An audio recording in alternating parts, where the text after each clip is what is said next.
मठाधीश बना दो, आज की भाषा में कहें तो नेता बना दो। राम जी बोले, अरे भाई कुत्ते, तुमने तो इसे नेता बना दिया, अब ये तो और चकाचक हलवा पूड़ी खाएगा, इसे सजा छोड़ी दी है तुमने। तब कुत्ता बोला, राम जी, आज मैंने इसे जो नेता बनाया है ना, पिछली बार मैं भी वहीं का नेता था, पर नेता बनकर मैं दूसरों का हक खाता रहा, दूसरों का अधिकार खाता रहा, दूसरों के नाम पे पैसे आए तो खुद खा लिया, खाता रहा, तो मैं पाप के कारण कुत्ता बना। और ये भी जब नेता बनेगा, उस पद पर पहुंचेगा तो ये भी पाप करेगा, और पाप करेगा तो फिर ये भी कुत्ता बनेगा, और जब ये कुत्ता बनेगा तो फिर इसकी खोपड़ी में कोई पत्थर मारेगा, तब मेरा बदला पूरा हो जाएगा। इसलिए अभी इसे नेता बनाओ, बाद में अपने से फिर कुत्ता बन जाएगा। क्योंकि जो व्यक्ति गलत करता है, जो व्यक्ति गलत करता है उसे तो फिर भोगना ही पड़े, गलत ना करे तो फिर बनने की जरूरत ही नहीं है।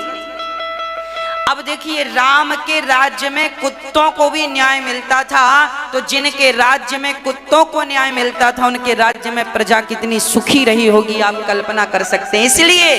इसलिए आज तक हम लोग राम राज्य की कामना करते हैं, कल्पना करते हैं, क्योंकि राम के राज्य में कुत्तों को भी न्याय मिलता था। और आज के जमाने में आदमियों को, इंसानों को न्याय नहीं मिलता। हाँ, छोटे छोटे बेटियों के साथ गलत हो जाता है। अभी देखा होगा, पिछली बार किसी एक डॉक्टर बेटी थी, उसके साथ 3-4 लोगों ने उसको अपहरण करके उसके साथ गलत किया था, तो पुलिस ने स्पॉट पे ही उन्हें ठोक दिया था, बंदूक गोली मार दी थी। तो उस पर भी हमारे भारत में राजनीति होने लगी, क्यों मार दिया।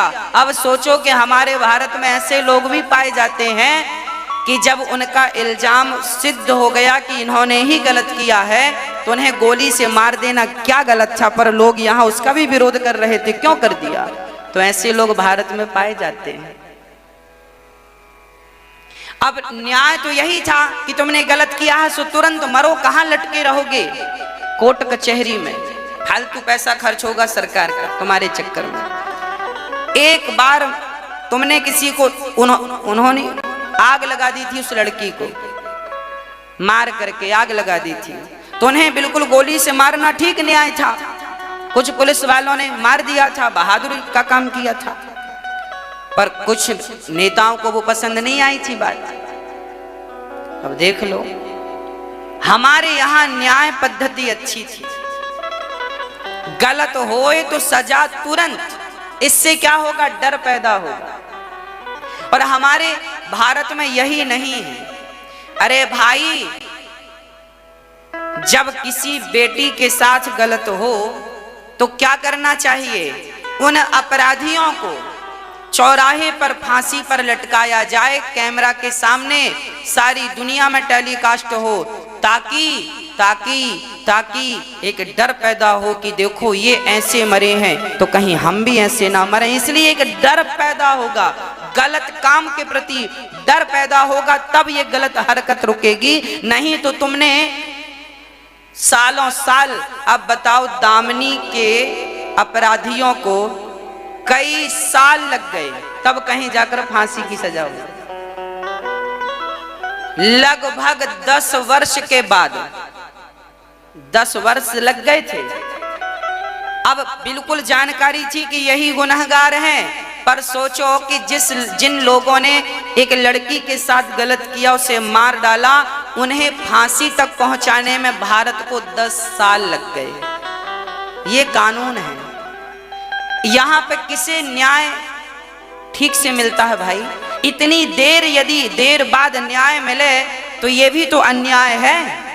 अरे सही समय पर न्याय ना मिले तो वो न्याय भी अन्याय है। का वर्षा जब कृषि सुखानी। न्याय तो तुरंत होना चाहिए ना, अधिक से अधिक 6 महीने के भीतर न्याय। ऐसी हमारे यहाँ थी, हमारे यहाँ बड़ा सा बड़ा केस हो तो महीने भर में निपट जाता था राजा महाराजाओं के जमाने में। अरे अब कम से कम चलो अधिक से अधिक 6 महीने ले लो, साल भर ले लो, बस 10 साल लगेंगे तो कैसे काम बनेगा।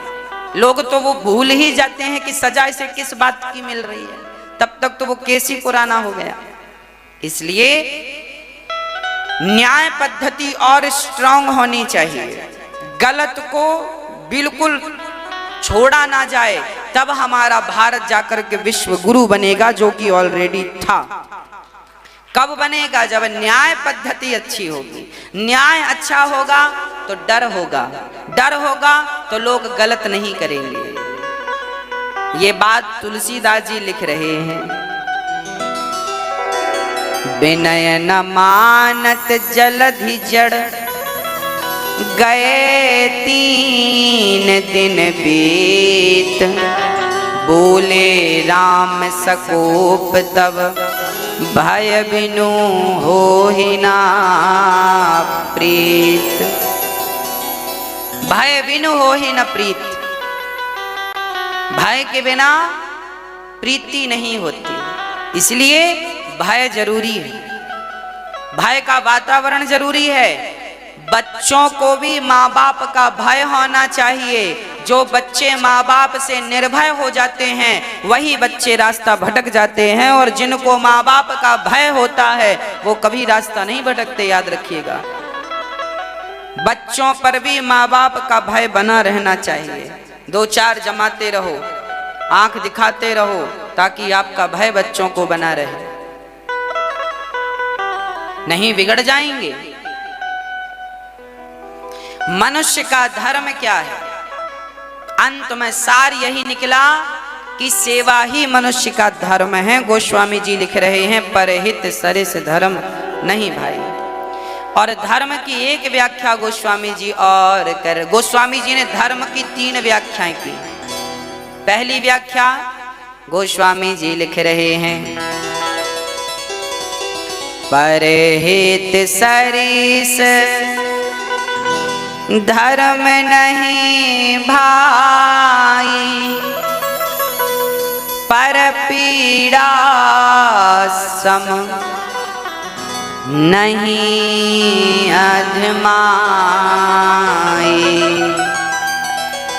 दूसरी व्याख्या,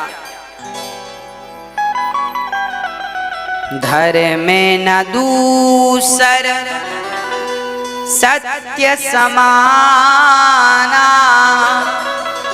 आगम निगम पुराण बखाना। तीसरी, सत्य ही धर्म है, ये दूसरी व्याख्या गोस्वामी जी तीसरी लिख रहे हैं। दया धर्म का मूल है, पाप मूल अभिमान, तुलसी दया न छोड़िए, जब तक घट में प्राण। दया धर्म का मूल है, पाप मूल अभिमान, तुलसी दया न छोड़िए। दया ही मनुष्य मात्र का धर्म है, इसलिए दया का भाव सदा हृदय में बना रहे। दया नहीं छोड़नी चाहिए, तुलसी दया न छोड़िए, जब तक घट में प्राण। मनुष्य का धर्म है दया। जिस इंसान के भीतर दया नहीं, वो इंसान निर्दयी किस काम का है।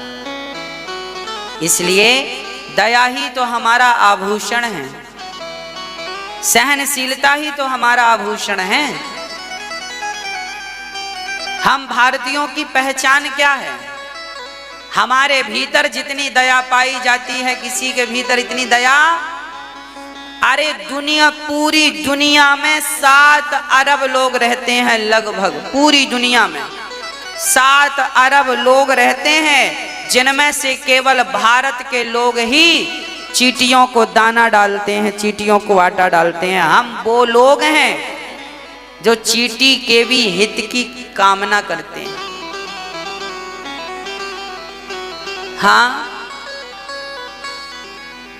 हम वो लोग हैं जो अतिथि को भगवान मानते हैं।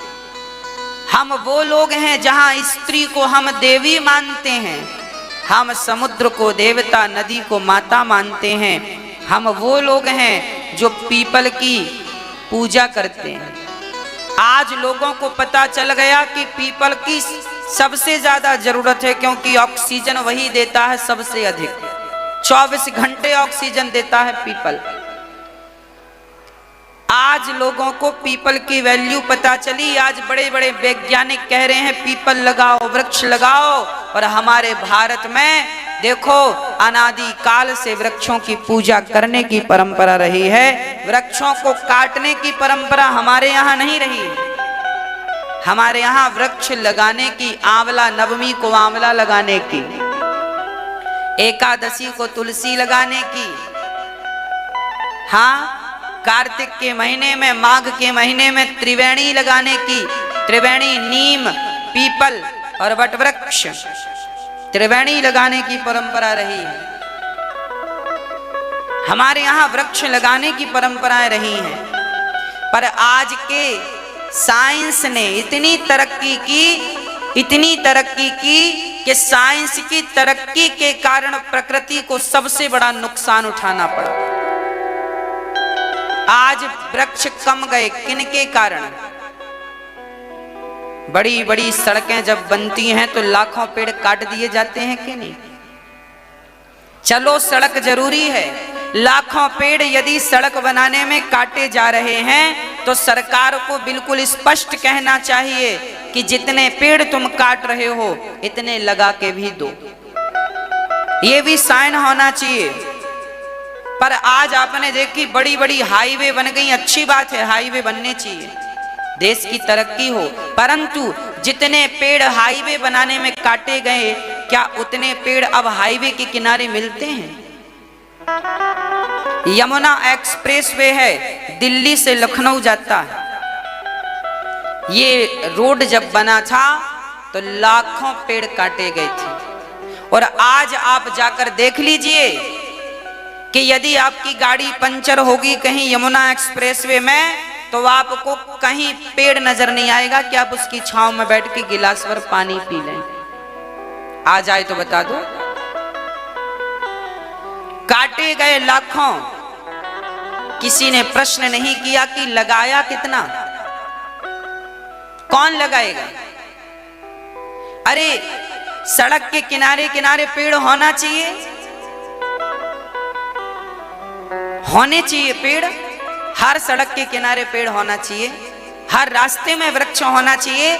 ये सरकार की जिम्मेदारी है, ये उनकी जिम्मेदारी है जो रोड बनाने का ठेका लेते हैं और टोल टैक्स के नाम पे बहुत पैसा वसूलते हैं। उन लोगों को सरकार ये जिम्मेदारी क्यों नहीं देती कि तुम टोल टैक्स का पैसा तो लेने बैठ जाते हो पर वृक्ष लगाने क्यों नहीं बैठते?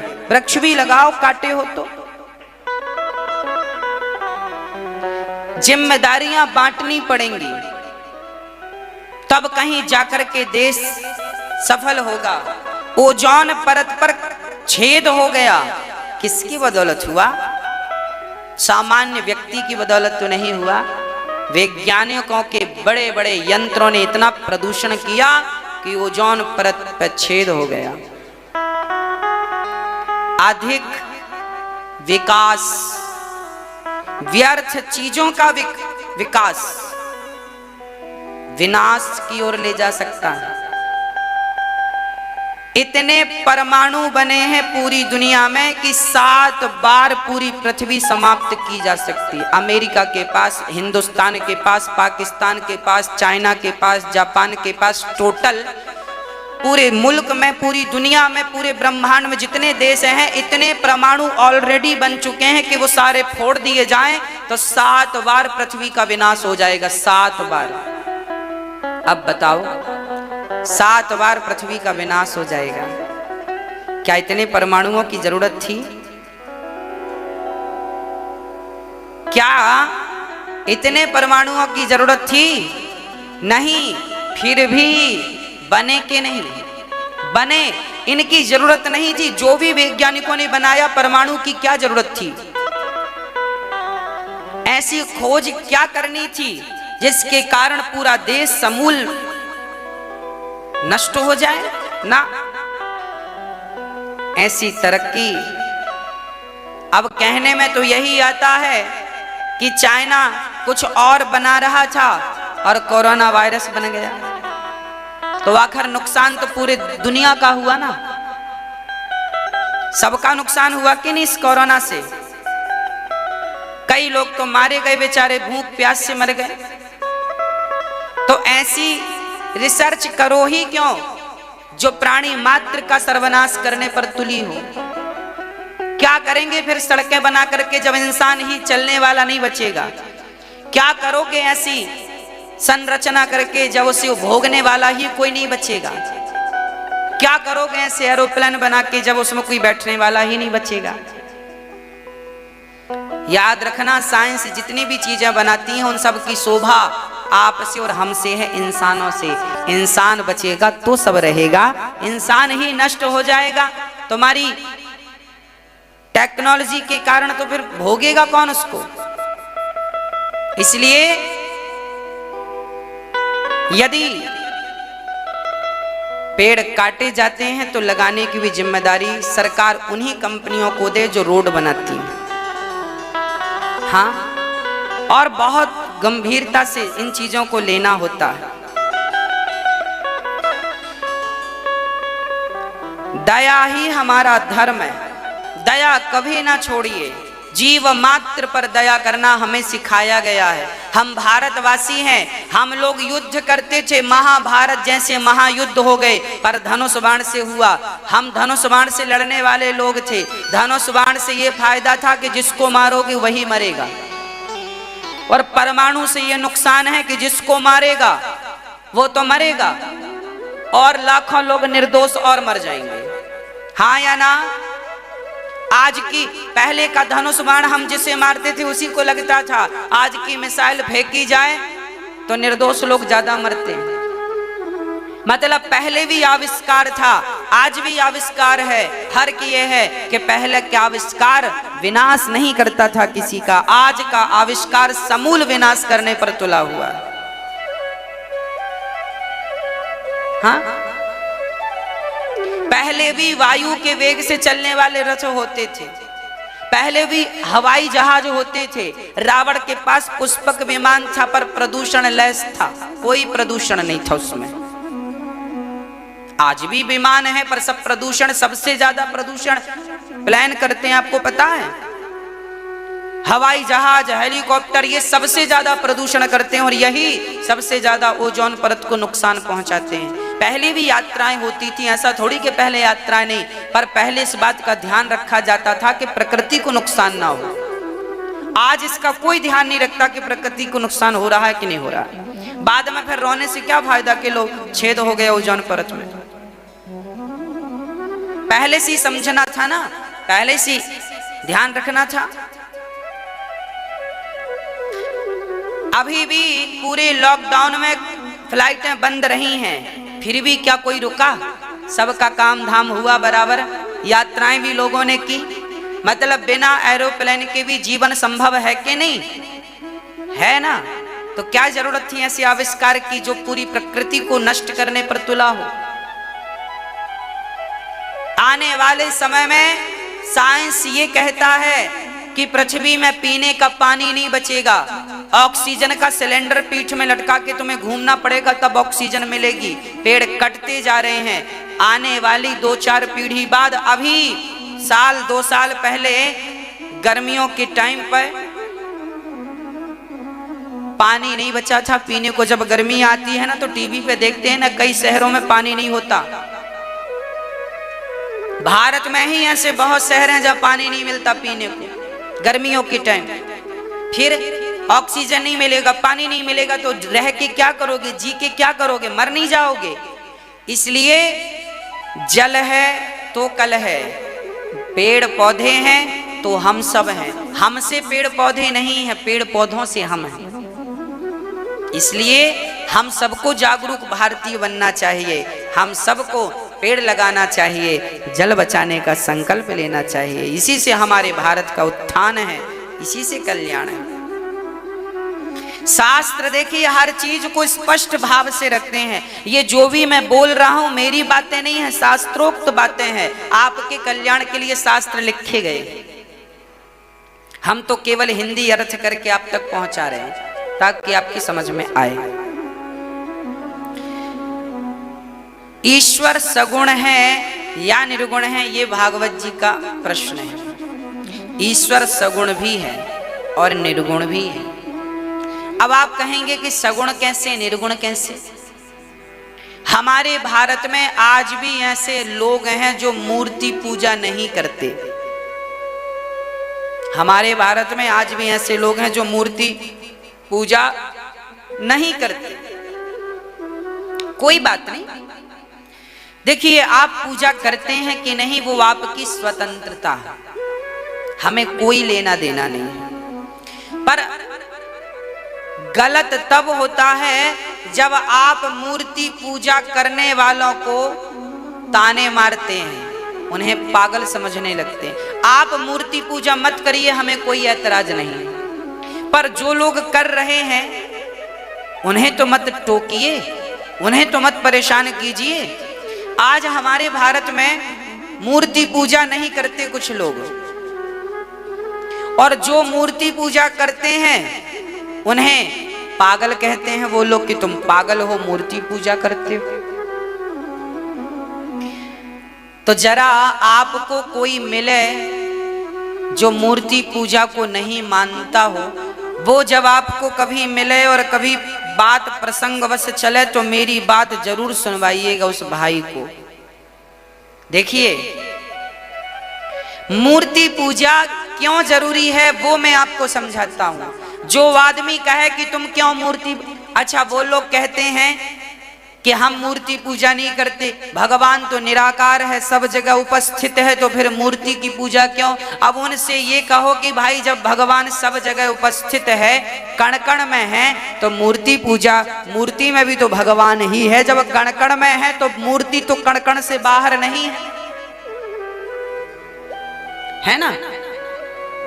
कण कण में तो वो भी आ गई ना। पर वो लोग कहते हैं कि मूर्ति पूजा क्यों करते हो, भगवान तो कण कण में। अब उन्हें कौन समझाए कि कण कण में यदि भगवान है तो मूर्ति भी कण से बाहर थोड़ी है, वो भी तो कण है, उसमें हम भगवान देख रहे हैं, तो क्या नुकसान है भाई? क्या गलत कर रहे हैं? उनसे आप ये जरूर कहिएगा, जरा आप समझ लीजिए फिर उन्हें समझाइएगा। देखिए आपने अपनी माँ का दर्शन किया है, अभी मैं आपसे कहूं कि चलो आप अपनी अपनी माँ का चेहरा देखो, कैसी है आपकी माँ। जरा इमेजिन करो कि आपकी माँ, आप जरा देखो ध्यान करके, माँ कैसी है आपकी, गोरी है कि काली है, कि आपकी माँ जैसी हो आप देखो, उसका चित्र आपकी आंखों में आ रहा है कि नहीं? बताओ मुझे जल्दी से देख के। आपकी माँ का चित्र आपकी आंखों में आ गया ना? बोल देखो अपनी माँ को, आ गया कि नहीं? हाँ या ना? बोलो हाँ कि ना। एक कल्पना किया आपने कि माँ ऐसी है तो आ गया माँ का चित्र। अब एक बात बताओ, जिस बच्चे ने अपनी माँ को कभी देखा ही नहीं है, बचपन में माँ मर गई थी, उस बच्चे से कहा जाए कि बेटा तुम अपनी माँ को देखो, तो क्या वो माँ को देख पाएगा? क्यों नहीं देखेगा? क्योंकि उसने कभी अपनी माँ को देखा ही नहीं। भाई जब आप अपनी माँ को देखेंगे तब तो उसकी आकृति बनाएंगे, भाव से इमेजिन करेंगे माँ की स्वरूप का। देखा ही नहीं है तो किसका इमेजिन कर लेंगे, किसकी आकृति बना लेंगे? उसी प्रकार जैसे माँ को देखा है तो फिर उसके ना रहने पर भी उसकी आकृति बनाई जा सकती है। देखा ही नहीं है तो आकृति किसकी बनाएंगे? तो हम लोगों ने बिहारी जी को देखा है, कि ऐसे हैं बिहारी जी, हम लोगों ने जगन्नाथ जी को देखा है, जगन्नाथपुरी में जाकर के जगन्नाथ भगवान ऐसे हैं, अब वो हमारे सामने नहीं है तो भी हम उनकी आकृति बना सकते हैं, उनके भावों में डूब सकते हैं, उनका चिंतन कर सकते हैं, उनका ध्यान कर सकते हैं। और ये लोग इनसे पूछो कि तुमने जब देखा ही नहीं जगन्नाथ